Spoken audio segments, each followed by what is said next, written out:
Kamal Singh primary অধীনস্থ আমার এই কমল সিং থরিবাড়িত বিপিএফ দলের এখনি নির্বাচনী সভা আমি পাতিলোঁ।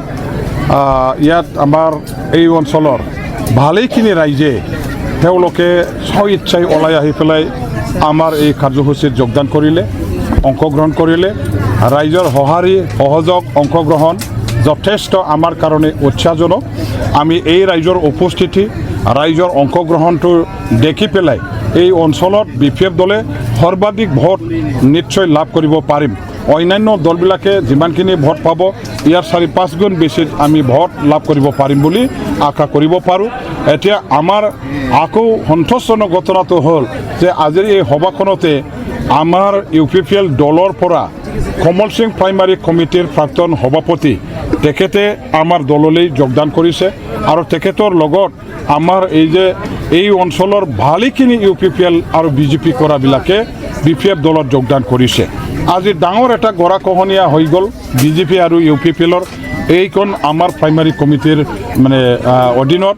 গতিকে ইয়াত ইমানবোৰ UPPL আৰু BJP কৰাবিলাকে তেওঁলোকৰ দল তৈয়াৰ কৰি আমাৰ দললৈ অহাৰ পাছত নিশ্চয়কৈ ইয়াত তেওঁলোকৰ দলৰ কৰ্মীৰ অভাৱ ঘটিছে, তেখেতসকলৰ ভেটি ওচন হৈছে আৰু এই কমল সিং থৰিবাড়ী যেটো আমাৰ BCDCৰ অধীনত যিবিলাক গাঁও আছে প্ৰত্যেকখন গাঁৱত এতিয়া সব BPF হৈ গৈছে।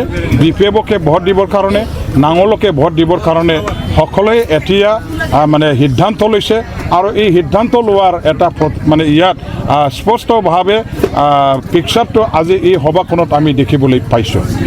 গোসাইগাঁও মহকুমাৰ যি 5টা সমষ্টিৰ ফলাফল কেনেকুৱা? গোসাইগাঁও মহকুমাৰ 5টা BTC সমষ্টিত 5টাতো আমাৰ BPF দলে জয়ী হ'ব। BPF দলে বিপুল ভোট লাভ কৰি পেলাই প্ৰত্যেকটো সমষ্টিৰ পৰা আমাৰ প্ৰাৰ্থীবিলাকক জিকাই আনিব পাৰিম আৰু আমাৰ প্ৰাৰ্থীবিলাকে সহজে জিকি আহিব।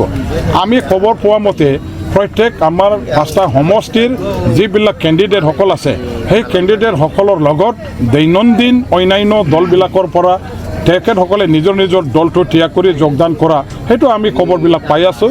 মেল মিটিংবোৰত ৰাইজৰ ভাল এটা সন্তোষজনক ৰাইজৰ অংশগ্ৰহণ এইবিলাক আমি দেখিবলৈ পাইছোঁ।